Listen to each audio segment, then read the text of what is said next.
Yep, I absolutely agree. I mean, the way that Lolsie can play, as we have seen in the previous series between other teams as well, Lolsie loves to go for the backline with that Atlas, right? He did a 4-man Fatal Links that won them the game on multiple occasions. And oh no, okay, they are not going to go for it. It is a Lilia on Roy. Still could go for the Atlas. I actually thought they might consider the Cho, but then Zion banned out the Cho as well, especially with Latte with the Numenon Blast. Maybe you might want to try to split up the fight a little bit and come from the flank. But now that that's taken out, I mean, it really narrows down the number of heroes he could play into. If he wanted something like, if he wanted to isolate members, that is still Selena, but that would make the composition a little squishy. Yeah, actually, speaking of squishy, that might actually work. If they actually go for a aggressive, divey kind of composition, such as having a Mathilda over to the side, I wouldn't see that as too big of a deal. Especially to make things worse for Zion is the fact that Mango, which is going to be picking up a Dyrov, if RSG doesn't pick any frontline tanky heroes, then honestly, this Dyrov doesn't really have that much value anymore. Yep, SUPERGIRL gonna showcase the debut Lancelot for this season of MPL. MPL Season 4, we're gonna see our first Lancelot. And of course, completing that draft is gonna be Mango on that Dyrov. Lolsie yet to pick yet, but let's have a short bet. I think he's really going for the Atlas. Really going for the Atlas, huh? Yeah. Yeah, it's kind of tough for me. It's like, I want to see the Atlas. I want to see the Fatal Links. Oh, not gonna happen. Okay! Now, Ruby is definitely not what I was expecting. But, technically speaking, Ruby does have the capabilities of what an Atlas could potentially be capable of. But as I've said before, I am not a fan of Ruby Roam. Yep, I definitely can understand why. I think even based on this lineup, it might be a bit risky. But hey, it's RSGSG. You know, they are very, very strong. So when they do make a pick, I think there has been a lot of calculations. There has been a lot of trial and error on particular lineups. So RSGSG definitely fully comfortable going into Game 2 with this particular lineup. They have a lot of frontliners though. That is my problem with it. On the side of RSG? They have a lot of frontliners and really just melee heroes. If only Zion has like Valir or something like that. Wow, that's like throwback to previous season. But yeah, I think looking at this composition now, Ruby might not be too bad. I mean, you still have the potential of picking off someone in a huge team fight, and you couple that together with the Balmond and the Lilia. And the fact that Lilia can hold down the lane as well as Paquito might give the Ruby a little bit more chance to help out babycakes in the lane. But we are already here in game number 2. So let's see exactly how this pans out. Well, a standard start coming in for both of these teams, but the only difference is Lolsie playing very aggressive. He's literally right in the face of the purple buff and wanting to be a little bit annoying, if you ask me. But it doesn't seem like they have managed to stole any of the they didn't stole the purple buff away from Vanix, and I don't think the RSGSG is gonna do anything else more than that. Yeah, but you can see the movement by RSG is still very aggressive, right? You can see Lolsie already coming in to try and put some pressure on Vanix. I mean, they don't need to get a kill. The main aim is just to make Vanix feel the pressure, right? Yes. It's about the mental stress. How much mental stress can you put on the opponent team? That is one of RSGSG's specialties. Yep. The stress is one thing. Other thing is really just poking them until they get annoyed, that kind of stuff. Now, let's take a look at a little bit more onto the emblems and understand what is happening and why this is happening. Like, for example, we're looking at a Valentina that have decided to go for Magic Warship instead of Mystery Shop, which we have been seeing quite a bit of time. We're looking at Dyrov that have the Festival of Blood, went for damage as well as penetration for Valentina, move for speed and penetration as well. Other than that, most of these nodes that the players have picked are pretty much the same thing that I expect. Well, we're going to have a free-for-all in the mid lane, 3-on-3 action here. Don't think we're going to see any kills yet. But RSG definitely, they are very comfortable because they are in a position to get the turtle started. So the turtle dance part 1 will get started with Vanix looking pretty low. Oh, Diablo does seem like he is going to be the one to wanting to assassin the assassin. But doesn't seem, or rather assassinate an assassin. That sounds a lot more like it. RSG has managed to get themselves the turtle as well as the first blood onto the head of Azura X, putting the final nail in the coffin for this Valentina right off in 2 minutes and 30 seconds.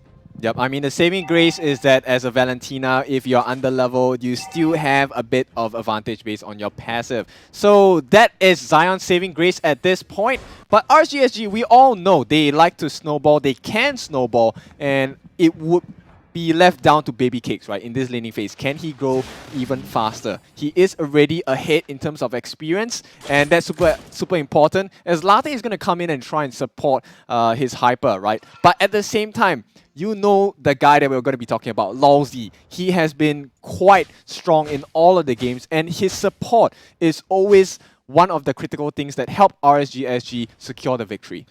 Now, the thing about Lolsie is that his positioning in most of the heroes that he plays is a very aggressive positioning. But when it comes down to playing as a Ruby, here's the problem. You can't go overly aggressive in the early stages of the game because you just don't have the stat capabilities to do that. You don't really soak up damage that well. The beauty about Ruby is the fact that you have very good sustainability once you pick up items such as Harsh Claws or Endless Battle. But this time, looking at a Ruby, you're literally using the Ruby in the roam role just for its crowd control. As such, you can't tank well, letting Zion take up the kill against this Lolsie. Yep, calculated trade for RSG there. They already knew that probably Lolsie was going to die, so they actually made the rotation down on the bot lane. So they got the kill on Mango as well. And this is good because they actually balance out the lane. Mango was actually having the lead at bot lane with a 1 level advantage. So that kill is definitely very valuable for RSG. And paired it up with the turtle spawn now already being started by RSG. Zion definitely having to play the game at the pace of RSG. Let's not forget the fact that it is a position 4 trade-off with a position 5. At this point in time, the Numenon Blast didn't seem to quite connect onto anyone. Bray and his quick fingers managed to slide himself out of the way before anything were to happen. The turtle will be taken by the hands of RSG, and right after taking that, they continued with some pursuit, and they would want to go for kills. Unfortunately, the black shoes that Azura X stole, he did not proc it at all. He didn't quite see that Diablo have the kind of burst damage. Yep, and out of the blue, it's going to be 4 more kills for RSG and a 3k gold advantage as Roy jumps in. Might regret that decision, but he's going to be fine because they have to focus on the turret instead. Very good attention management from the side of RSG.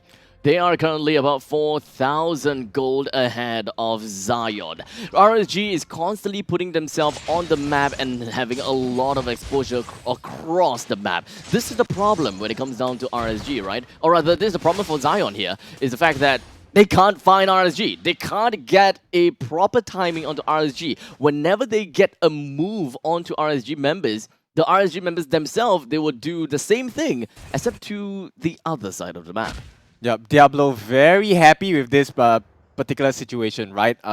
3 members coming to find him from the side of Zion is definitely what they want because there's pressure being built in the mid lane by Lolsie and Roy as well. I'm really impressed with Roy so far. Debut day MVP for Game 1. Take a look at the way he's playing Game 2 as well. I mean, it's as though he has been playing this team for an extremely long time.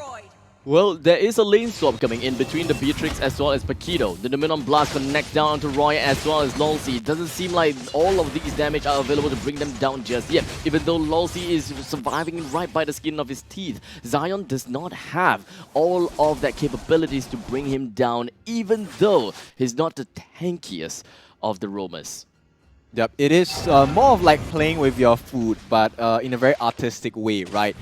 Based on the rotations, they are already taking down 2 towers, 2 turtles for themselves, and looking very likely they'll secure this final turtle for themselves as well. All objective clean objective game by RSG.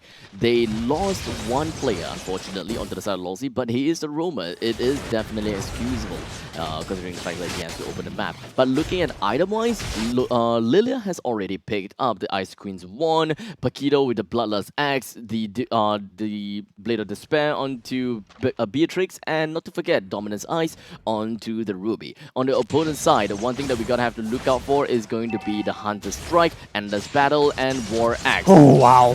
Doesn't seem like things are gonna be working well for Zion. It is a amazing ultimate coming in from the side of Lolsie, managing to hook 2-person in a straight row, while the rest of the members coming from RSG moved themselves down south and brought down yet another member. RSG spread themselves thin. Yep, Zion kind of looking a bit lifeless at this point, 8-1, and you can't fault them, right? Zion, they actually tried to do whatever they were supposed to do, and of course a mega kill coming out for Diablo. Happy to show them the doorways to hell in this case, as RSG SG extending this lead now and up to close to 8,000 gold in advantage. And I mean, RSG, this looks like a pretty clean game for them. This is the amazing thing about RSG, right? They constantly spread themselves out so thin as a paper. They can be fragile by themselves, but hey, paper can still cut. And that is the analogy for RSGSG. They can do whatever they want and they will still be able to deliver damage. In the meantime, damage it is. Zion, they are the one to return the favor on the RSG and finally shut down Lolsie again. Waiting for the Lord to come up next. The next objective is going to be very important. Yep, it is 2 kills finally for them on the side of Zion, but bear in mind they are around 2 to 3 level deficit on the side of Zion, so this is going to be an extremely tough fight. You have to be very careful. RSG definitely knows where they are. You can see with that BM taunt with the TP. Zion, they definitely know what's going on, but the question is how do they approach this Lord contest, right? This Red 3 battle, it's already very difficult being under level, but you have to deal with Balmon, who has that double Red 3 as well. But I don't think that Zion will be able to get even an inch closer to the Lord. As you can see from Lolsie and Diablo, they're just doing whatever they can, as well as Roy. But Azura X, conceal play, doesn't seem like he'll be able to do much, as that is gonna be, I'm offended. He is really offended. He managed to drag 2-person right into his face, give them a kiss of death. And just like that, 2-11, RSG takes the Lord and 2 kills. Yep, showing them some breath of depth here as RSG SG looking out to close this series as cleanly as possible. 11-2 as we hit close to the 10-minute mark. The members of RSG are just standing out there, you know, sort of doing some part-time modeling right in front of the towers. Just turning things around and of course, well, just like you said, modeling. They don't really have anything to do until the Lord eventually comes in. They're not necessarily, well, freezing the waves in the middle lane, but I don't think that that's particularly going to be too big of a problem. RSGSG already have got close to 10,000 gold lead. More specific, 9,000 gold lead. So Zion will have a mountain to climb. This is extremely steep for them to even try to deter the aggression coming in from RSGSG. That is a single snipe from babycakes that dropped Azura X from 100 to 50. That's right. I mean, they're just waiting, right? Lolsie is waiting with the I'm offended. He has the flicker as well. All he has to do is to catch that 5-man, and here we go! That is the 4! That is baby! Just gonna be bringing everyone down, but it doesn't seem like they will be enough to bring down every single one of these ants to down into the grave. All of the members coming from RSG, they are still very strong, and they wanted to bring down the members of members of Zion before even shattering the crystal.